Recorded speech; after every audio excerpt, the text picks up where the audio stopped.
the best of the week on Relevant Radio. Sam is the mother of this great family, and she joins me today. Sam, good afternoon. Hi, good afternoon. Great to talk with you. I know you and your husband, Rob, figured this out early in your marriage. Taking care of the financial component of your marriage was had to be a big priority. Tell me your story. Tell all of us your story. How did you do that? Why is that so important for you? And, you know, so many of us get sucked in, especially early in marriage, and thinking, oh, we need the house, we need this. You got kids in, braces. You've got all these expenses in life. I don't know how you can be possibly debt-free. So bring us back and give us some of your worldview and your strategy and advice. Well, first of all, I'm the youngest of 9, and my parents lived very frugally. I never went without much. I didn't realize that, we didn't have a lot. I knew I didn't get the new designer jeans or the fancy sneakers that some of my friends were getting. But I learned that, all my needs were met.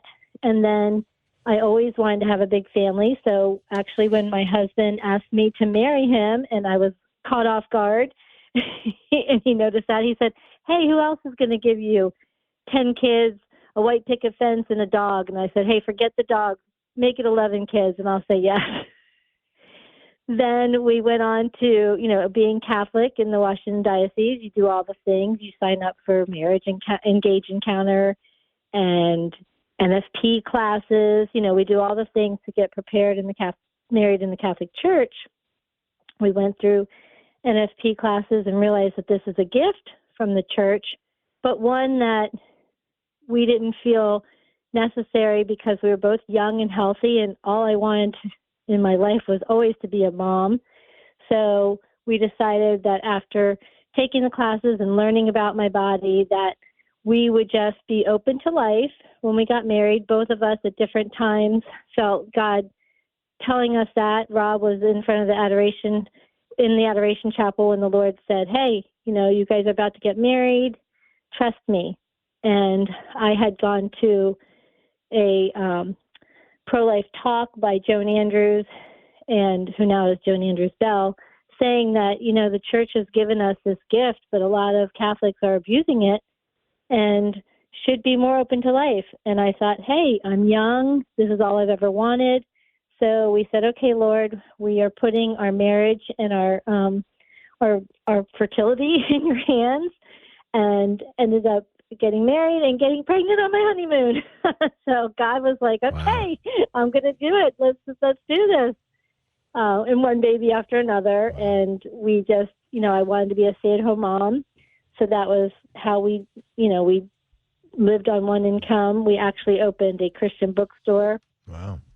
Within the first year of our marriage. And we just, again, trusted God with that.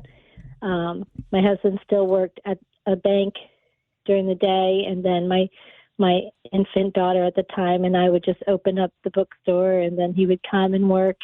And then I got pregnant again really quick, so we figured the Lord was going to take care of us, that apparently this new business was going to take off because there was no way I could do that with 2 babies. And so he quit his job, and everyone thought we were crazy. And, it took off. We had that business for 10 years. And, we lived very, very simply because, it wasn't a booming business, right, but it paid the bills. And we ended up closing it down when a small little company called Amazon opened up and, and took over.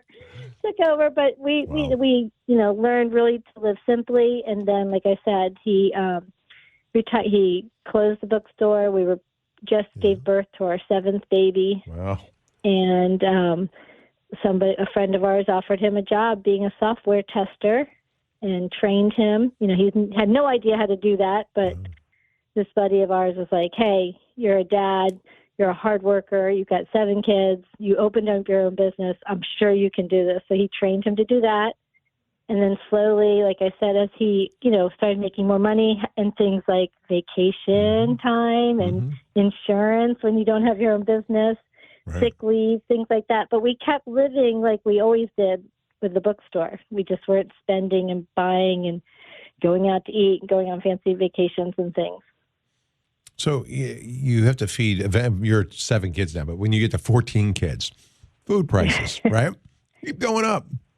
Clothes, yeah, dentists, There's a ton of stuff that you've got to deal with. You have 9 boys. Boys can be pretty expensive too.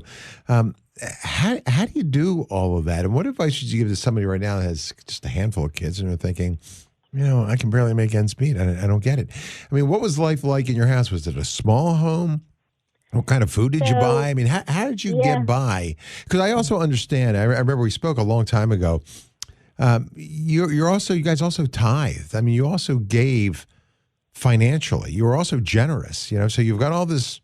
You got this beautiful family. It's a big family, and a lot of daily expenses, and yet at the same time you gave. Maybe you can speak to those two things. I don't know if they intersect. The fact that you were so generous, that God's providence prevailed. But how did you get by with the cost of life?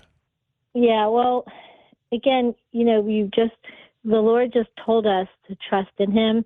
He never said, trust in me because in, 1996, I'm going to give you, your sister's going to give you her old car. And, in 2000, you're going to get a foreclosure. And my mom kind of always taught me and my siblings, you always buy the worst house in the nicest neighborhood. And Rob and I live in the town that we both grew up. Wow. And we live in one of the biggest homes from the original development in our town. And it was a foreclosure. And I think the story's in the book about our pastor coming to the house to bless it. And he walked in and he said, wait a minute, am I supposed to bless this house or exorcise it? Because it was in such bad shape. Wow.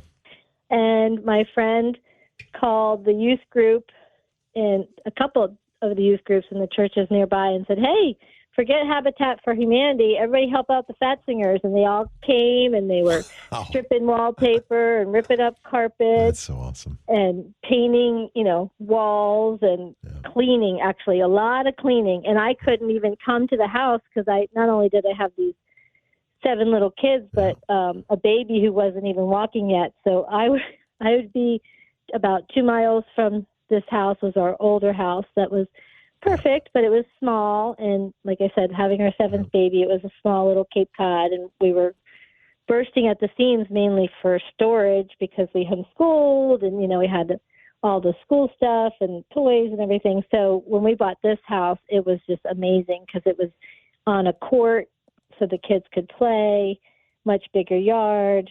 And it was such a huge blessing that we got this. And it was pretty much a miracle. I mean, that story alone, just finding it. Yeah. So God provided with things like that. And when we wrote the book about spending less and living more, the more we've talked to people about it, the more we hear stories of how different families have, sacrificed in one area to live more in another area, whether it's I love it. I'm going to homeschool so we can buy organic food, or I'm going to drive an old car so that we can afford Catholic school for our kids, or we're not going to go on fancy vacations so that we... I hate to cut you off, but I hear my bumper running. I don't want to get you clipped, okay? Well, Sam, thank you for being here. We'll pray for your husband for sure, okay? We'll make sure we lift him up. And again, the book, if you want to get a copy, it's only $4. Go pick a copy up, A Catholic Guide to Spending Less and Living More. A Catholic Guide to Spending Less, Living More, available at Ave Maria Press. My thanks to Sam Fatzinger, mother of 14. That was the Best of the Week on Relevant Radio. The best way to listen to the Best of the Week is on the Relevant Radio app. Free and always free. Download and share the #1 free Catholic app today in the App Store.